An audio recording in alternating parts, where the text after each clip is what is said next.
Deputy chief minister Pawan Kalyan గారు ఇచ్చేశారు.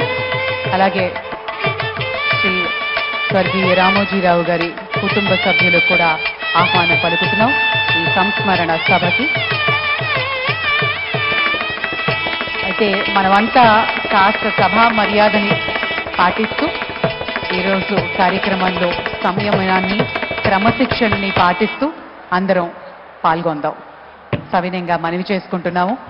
విచ్చేసిన అతిథులకు ఆహ్వానం పలుకుతున్నాము.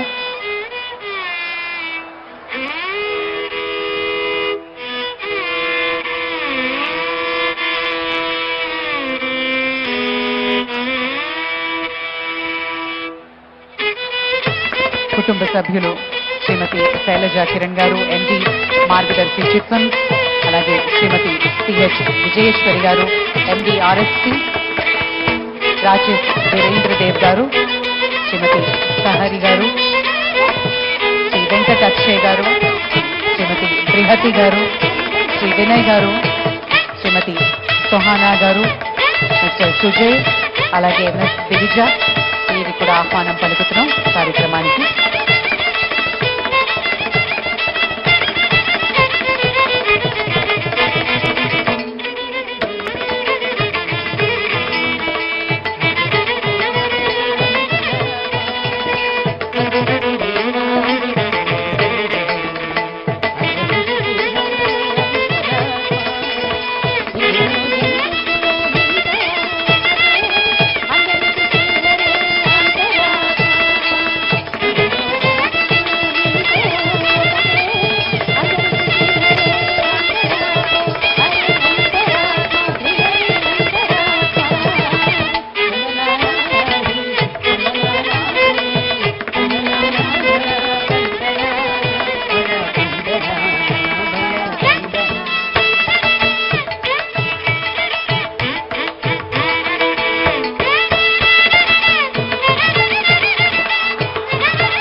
అందరికీ శ్రీహరి అంతరాత్మ అనేటువంటి చక్కటి కీర్తన వాయించిన వైలిన్ వాద్య బృందానికి మరొక్కమారు వినమ్ర ప్రణతులు.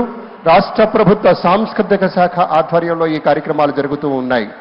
మన రామోజీరావు గారిని తలుచుకుంటూ చేసుకుంటున్నటువంటి కార్యక్రమానికి వేలాదిగా తరలివచ్చిన మీకు ప్రేమపూర్వకంగా ఈ కార్యక్రమంలో భాగస్వామ్యం తీసుకోమని చెప్తూ చాలా మంది ప్రముఖులు విచ్చేశారు. ఈ వంక రామోజీరావు గారి యొక్క కుటుంబ సభ్యులంతా విచ్చేసి ఉన్నారు.